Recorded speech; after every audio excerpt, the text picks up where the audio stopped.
നമസ്കാരം. The path is the goal എന്ന discussion സീരീസിൻ്റെ അടുത്ത സെഷനിലേക്ക് വീണ്ടും ഏവർക്കും സ്വാഗതം. നമുക്ക് ആദ്യം മെഡിറ്റേഷൻ ചെയ്യാം. കണ്ണുകൾ അടച്ച് ശാന്തമായിരിക്കും.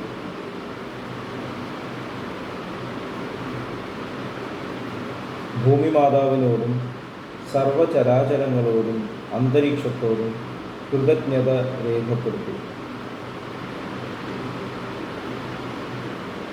ഭൂമി മാതാവിൽ നിന്നുമുള്ള ഹീലിംഗ് എനർജി കാലുകളിലൂടെ പ്രവേശിച്ച് ശരീരം മുഴുവൻ വ്യാപിക്കുന്നതായും ശരീരത്തിലെ എല്ലാ ഭാഗങ്ങളെയും എല്ലാ കോശങ്ങളെയും റിലാക്സ് ചെയ്യാൻ സഹായിക്കുന്നതായും അനുഭവിക്കും.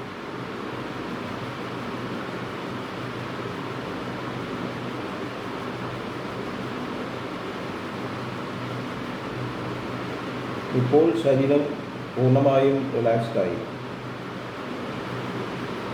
ഈ റിലാക്സേഷൻ ഹൃദയത്തിൽ അനുഭവിക്കും. ശ്വാസം ദീർഘമായി ഉള്ളിലേക്ക് എടുക്കൂ. ഹൃദയത്തിൽ സ്നേഹം നിറയുന്നതായി അനുഭവിക്കും.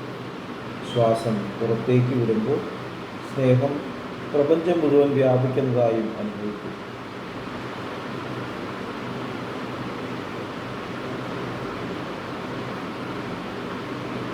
ഹൃദയത്തിൽ കുടികൊള്ളുന്ന സ്നേഹത്തിൻ്റെ സ്രോതസ്സിൽ നിന്നും ഉദ്ഭവിക്കുന്ന ദിവ്യപ്രകാശം മനസ്സിനെ ആകർഷിക്കുന്നതായി അനുഭവിക്കും.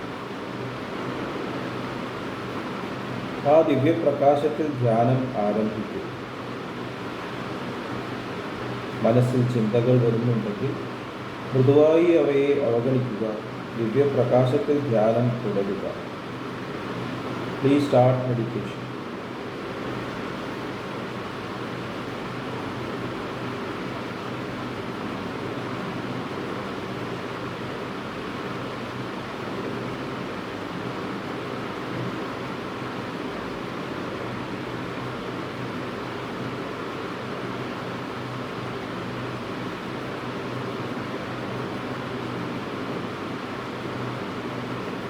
ഓക്കെ, കണ്ടീഷൻ ഹൃദയത്തിൽ നിലനിർത്തി പതുക്കെ കണ്ണുകൾ തുറക്കും.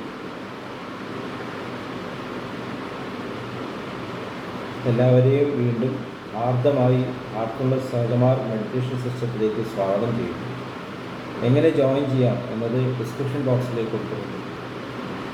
നമ്മൾ ലാലാജി മഹാരാജിൻ്റെ പ്രിൻസിപ്പിൾസ് ഓഫ് കോൺവെർസേഷനാണ് ഡിസ്കസ് ചെയ്തുകൊണ്ടിരിക്കുന്നത്. അടുത്ത പാരഗ്രാഫ് വായിക്കാം. When we are satiated with something, we no longer derive pleasure from it to the same degree as earlier. By and by, we come to treat it as something ordinary. Just this is to be known as the state of regret or fallen condition. Apart from that, lying low is better than a perch up. Herein lies devotion and therein lies the idea of perfection.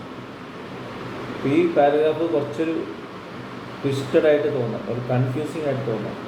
നമുക്ക് എന്താണ് ലാലാജി മഹാരാജ് പറയുന്നത് എന്ന് മനസ്സിലാക്കാൻ ശ്രമിക്കാം. When we are satiated with something, we no longer derive pleasure from it to the same degree as earlier. നമ്മൾ എന്തെങ്കിലും ഒരു കാര്യത്തിൽ സാറ്റിയേറ്റഡ് ആണ്, അതായത് ഉള്ളിലൊരു ഫുൾനെസ് അനുഭവിച്ചു കഴിഞ്ഞാൽ പിന്നെ അതിന് മുമ്പത്തെ പോലെ ഉള്ള ഒരു സന്തോഷം ലഭിക്കില്ല. സിമ്പിളായിട്ട് കാര്യം പറയാം. നമുക്ക് ഏതെങ്കിലും ഭക്ഷണ സാധനം വളരെ ഇഷ്ടമാണെന്ന് ആലോചിച്ചു, അത് കുറേ കഴിച്ചു കഴിഞ്ഞാൽ പിന്നെ അത് കഴിക്കാൻ തോന്നില്ല. ഐസ്ക്രീം ഇഷ്ടമുള്ളൊരു കുട്ടിക്ക് 3 ഐസ്ക്രീം 4 ഐസ്ക്രീം പിന്നെ കൊടുത്താൽ എനിക്ക് വേണ്ട പറയും, മതിയാവും. പിന്നെ വേറെ ദിവസം കഴിക്കില്ല, അപ്പോൾ വേണ്ട. അതുപോലെ തന്നെയാണ് എല്ലാ കാര്യങ്ങളും. ഇപ്പോൾ പാട്ട് ഇഷ്ടമുള്ള ഒരാൾ 24 മണിക്കൂറും പാട്ട് വെച്ചുകൊണ്ടിരുന്ന കുറച്ച് കഴിഞ്ഞാൽ പറയും ഒന്ന് നിർത്തും. അപ്പോൾ എല്ലാത്തിനും ഒരു അവസാനമുണ്ട്. ഭൗതികമായിട്ടുള്ള എല്ലാ പ്ലഷേഴ്സിനും ഒരു അവസാനമുണ്ട്. അതിപ്പോഴല്ലെങ്കിൽ എപ്പോഴെങ്കിലും അത് തീരും. പ്രായം ചെല്ലുമ്പോൾ കുട്ടിക്കാലത്ത് ഇഷ്ടമുണ്ടായിട്ടുള്ള കാര്യങ്ങൾ ഇഷ്ടമല്ലാണ്ട് വരും. ഇതെല്ലാം അനുഭവിച്ച് കഴിഞ്ഞു. ശരീരം ഇനി അതിനെ ഇൻട്രസ്റ്റഡ് ആകുന്നില്ല. ചില മനസ്സിൽ ഓരോ തരത്തിലുള്ള വിചാരങ്ങൾ കൊണ്ടു നടക്കാം, പ്രത്യേകിച്ച് സെക്ഷുവലായിട്ടുള്ള ചിന്തകൾ. പ്രായം ചെല്ലുമ്പോൾ ശരീരം ആക്ട് ചെയ്യാതെ തുടങ്ങും, പക്ഷേ മനസ്സിൽ സങ്കല്പങ്ങൾ കൊണ്ടു നടക്കുന്ന ആൾക്കാരുണ്ട്, അത് മിസ് ചെയ്യുന്ന ആൾക്കാരുണ്ട്. ഇതിനാണ് പല ഇൻഡസ്ട്രീസ് നടക്കുന്നത്, ഈ തരത്തിൽ ശരീരത്തെ വീണ്ടും പ്രചോദിപ്പിക്കാൻ വേണ്ടി ഡ്രഗ്സ്. അതൊരു അൺനാച്ചുറൽ മെത്തേഡാണ്. നാച്ചുറലായിട്ടുള്ള പ്രോസസ്സ്, നാച്ചുറലായിട്ട് വിവാഹിതരായി ജീവിക്കുന്ന ആൾക്കാർക്ക് 42-43 വയസ്സുമ്പോഴേക്കും ഇൻട്രസ്റ്റ് കുറയുന്നതാണ് ഓഷോ, ആചാര്യ രജനീഷ് പറയുന്നത്. അപ്പം അദ്ദേഹം ഒരിക്കലും ഇങ്ങനത്തെ പ്ലഷറിനെ സബ്ഡ്യൂ ചെയ്ത് എന്ന് അഭിപ്രായം നൽകിയിട്ടുള്ളതാണ്. സഹജമാർഗം ഇത് തന്നെയാണ് പഠിപ്പിക്കുന്നത്. സഹജമാർഗത്തിൽ വിവാഹ ജീവിതത്തിന് വളരെയധികം പ്രാധാന്യമുണ്ട്. സ്നേഹത്തിൽ ഉയരുക, ഭൗതികമായിട്ടുള്ള തലത്തിൽ നിന്നും ഉയർന്നു വരുന്ന സ്നേഹം ആധ്യാത്മിക തലത്തിലേക്ക് എത്തിച്ചേരണം. അപ്പോൾ നമ്മളൊന്ന് വിട്ടിട്ട്, അനുഭവിക്കാതെ വിട്ടിട്ട് പോയിട്ട് കാര്യമില്ല. അപ്പോൾ താഴേക്കുള്ള അട്രാക്ഷൻ വീണ്ടും നിലനിൽക്കുന്നു. അപ്പോൾ നല്ലത് മാത്രം ചെയ്ത് വളർത്താൻ നോക്കിയൊരു കഥയുണ്ട്, ഋഷ്യശൃംഗൻ. വൈശാലി എന്നൊരു സിനിമ ഇറങ്ങിയിട്ടുണ്ട്, ഭരതൻ സംവിധാനം ചെയ്ത്. അതിഗംഭീരമായിട്ടൊരു പടമാണ്. അതിൽ ഋഷ്യശൃംഗൻ, അദ്ദേഹത്തിൻ്റെ അച്ഛൻ വളർത്തുന്നത് ഒരു തരത്തിലും സ്ത്രീകളുമായിട്ട് സംബന്ധം ഇല്ലാത്ത ഒരു ജീവിതം. പക്ഷെ വൈശാലി വന്നു ചേർന്നപ്പോൾ ഋഷ്യശൃംഗൻ അവരെ പുറകെ പോയി ചോദിക്കുക, നീ ആരാണ് എന്ന് ചോദിക്കുന്നത്. പെൺകുട്ടീനെ ആദ്യമായിട്ടാണ് കാണുന്നത്. ശരീരത്തിന് ഇമ്പൾസിനെ തടുക്കാൻ സാധിക്കില്ല. വേറെ ഉദാഹരണമാണ് വിശ്വാമിത്ര മഹർഷി. പ്രസിദ്ധമായിട്ടുള്ള ഉദാഹരണമാണ് വിശ്വാമിത്ര മഹർഷി.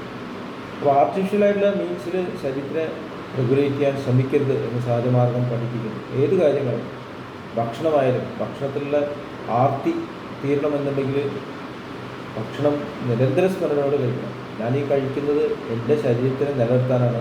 എൻ്റെ ശരീരത്തിൻ്റെ യാത്ര അവസാനിക്കും, പക്ഷേ എൻ്റെ മനസ്സിൻ്റെ അഹംബോധത്തിൻ്റെ യാത്ര കണ്ടിന്യൂ ചെയ്തുകൊണ്ടിരിക്കും.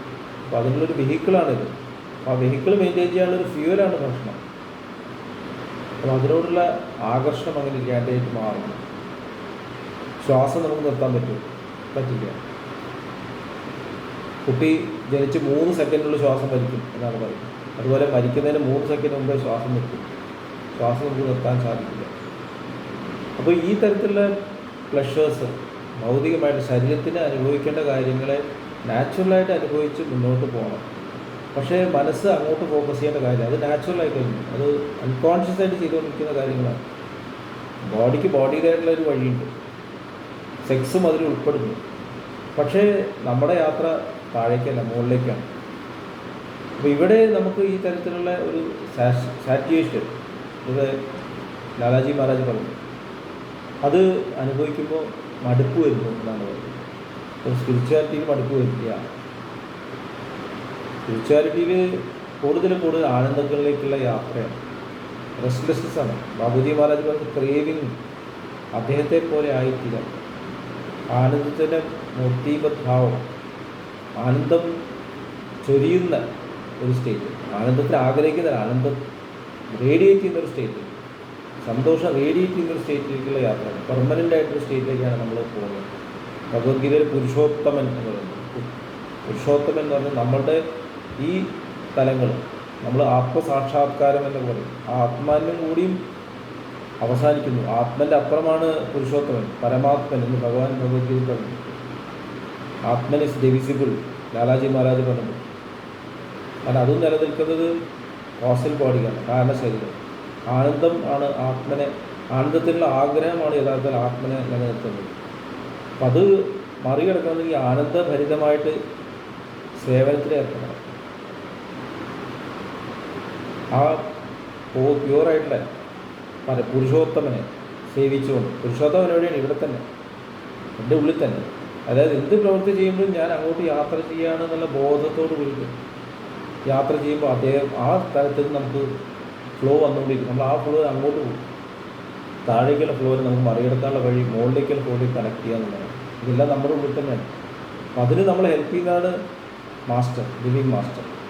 അപ്പോൾ ലാലാജി മഹാരാജ് വീണ്ടും കണ്ടിന്യൂ ചെയ്യണം. By and by we come to treat it as something ordinary. നമ്മളിങ്ങനെ അനുഭവിക്കുമ്പോൾ ഇത് സാധാരണ സംഭവം. അപ്പോൾ വീട്ടിലുള്ള സന്തോഷങ്ങൾ അനുഭവിക്കുമ്പോൾ നമ്മൾക്ക് ആ സന്തോഷത്തിന് വാല്യൂ ചെയ്യാം. കണ്ണ് ഇല്ലെങ്കിലേ കണ്ണിൻ്റെ വില അറിയുള്ളൂ, കണ്ണ് നഷ്ടപ്പെട്ടാലേ കണ്ണിൻ്റെ വില അറിയുള്ളൂ എന്ന് പറയും. അതുപോലെ വീട്ടിൽ നിന്ന് അകന്നു പോകുമ്പോൾ ഈ അച്ഛൻ എന്താ ഇങ്ങനെ, ഈ അമ്മ എന്താ ഇങ്ങനെ, എൻ്റെ ബ്രദർ എന്താണ് ഇങ്ങനെ, ഇവരൊന്നും ഇല്ലാത്തൊരു അവസ്ഥ ആലോചിച്ചു. അപ്പോഴാണ് ഇവർ കാണണം കാണണം കാണണം എന്നുള്ള ആഗ്രഹം വരും. അവർ മിസ് ചെയ്യുന്നത് അപ്പോഴാണ്. നമ്മൾ ജീവിക്കുമ്പോൾ അതാണ് കഷ്ടം. സൂര്യൻ ഇരിക്കുമ്പോൾ സൂര്യൻ്റെ പ്രാധാന്യം അറിയില്ല. നമ്മൾ വലിയ വലിയ ലൈറ്റുകളൊക്കെ കണ്ടെത്തും, പക്ഷേ സൂര്യൻ്റെ പ്രാധാന്യം, സൗരഗ്രഹണം വരുമ്പോഴാണ് മനസ്സിലാവുക. അതുപോലെ തന്നെ സ്നേഹം. നമ്മുടെ ജീവിതത്തിൽ എപ്പോഴും സ്നേഹം അനുഭവിച്ചുകൊണ്ടിരിക്കുന്ന വീട്ടിൽ നമുക്ക് ആ സ്നേഹത്തിൻ്റെ വില അറിയില്ല. എന്നിട്ട് സ്നേഹം തേടി ഓടിക്കൊണ്ടിരിക്കുകയാണ്. അപ്പോൾ ഇത് നമ്മൾ ഓർഡിനറി ആയിട്ട് ട്രീറ്റ് ചെയ്യും. This is to be known as a state of regret or fallen condition. ഇതൊരു ഫോളൻ കണ്ടീഷനാണ്. നമുക്കൊരു സന്തോഷം ലഭിക്കുമ്പോൾ, സ്നേഹം ലഭിക്കുമ്പോൾ അത് തിരിച്ചറിയാതിരിക്കുന്നതാണ് ഫോളൻ കണ്ടീഷൻ എന്നാണ് എനിക്ക് തോന്നുന്നത്. സ്നേഹം ലഭിക്കുന്നത് തിരിച്ചറിയാത്തൊരു ഏറ്റവും വലിയൊരു ശാപം എന്നൊരു കേസ്. ഈ ലോകം അനുഭവിക്കുന്ന ഏറ്റവും വലിയ ശാപം, കേസ്. സ്നേഹം മനസ്സിലാവുന്നില്ല എന്നതാണ്. സ്നേഹിക്കുന്നവരെ മനസ്സിലാവും, സ്നേഹം എന്താ ലഭിക്കുന്നത് മനസ്സിലാവും. പൈസയുടെ പുറകെ ഓടിക്കൊണ്ടിരിക്കുന്നു, സ്ഥാനത്തിന് പുറകെ ഓടിക്കുന്നു, സ്നേഹം ലഭിക്കുന്നിടത്തേക്ക് പോകുന്നില്ല. അമ്മയും അച്ഛനെയും പേരൻസിനെ കൊണ്ടുപോയി വൃദ്ധാശ്രമത്തിലിടുന്നു, അല്ലെങ്കിൽ വീട്ടിലുപേക്ഷിച്ച് ഫോറിനിലേക്ക് യാത്ര ചെയ്യുന്നു. ഇവിടെയാണ് എല്ലാം ലഭിക്കുന്നത്. ഇവിടെയാണ് സ്നേഹത്തിൻ്റെ ഉറവിടം. അതുപോലെ ഉള്ളിലുള്ള ഈശ്വരനെ വിട്ടിട്ട് പിൽഗ്രിമേജ് നടത്തുന്നു, തീർത്ഥാടനം നടത്തുന്നു, പലതിനെ ആരാധിക്കുന്നു. ഇവിടേക്ക് നമ്മൾ കണക്റ്റഡ് ആവുന്നത്. ഇതാണ് ഫോളൻ കണ്ടീഷൻ. ലാലാജിമാർ തുടരുകയാണ്. Apart from that, lying low is better than a perch up. Herein lies devotion and therein lies the idea of perfection. അപ്പോൾ ഇവിടെ ഒരു വലിയൊരു ക്ലൂ ഉണ്ട്. അപ്പാർട്ട് ഫ്രം ദിസ്, ഇങ്ങനെയാകുമ്പോൾ നമുക്ക് അറിയാതെ തന്നെ ഒരു വിരക്തി വരുന്നു.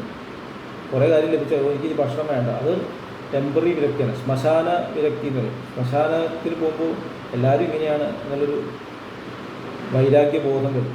ശ്മശാന വൈരാഗ്യം, അത് ടെമ്പററിയാണ്. അത് ശരിക്കും ഒരു ഫോളൻ കണ്ടീഷനാണ്. കാരണം അത് നിലനിർത്താൻ സാധിക്കില്ല. അപ്പോൾ അത് നിലനിർത്തുമ്പോൾ മാത്രമാണ് നമ്മൾ ഉയർത്തുള്ളൂ. അതാണ് devotion. Herein lies devotion and therein lies idea of perfection. അപ്പോൾ ഇവിടെ നമുക്ക് നിർത്താം. അടുത്ത സെഷനിൽ ഈ വരികളെക്കുറിച്ച് കൂടുതൽ നമുക്ക് മനസ്സിലാക്കാൻ ശ്രമിക്കാം. നന്ദി, നമസ്കാരം.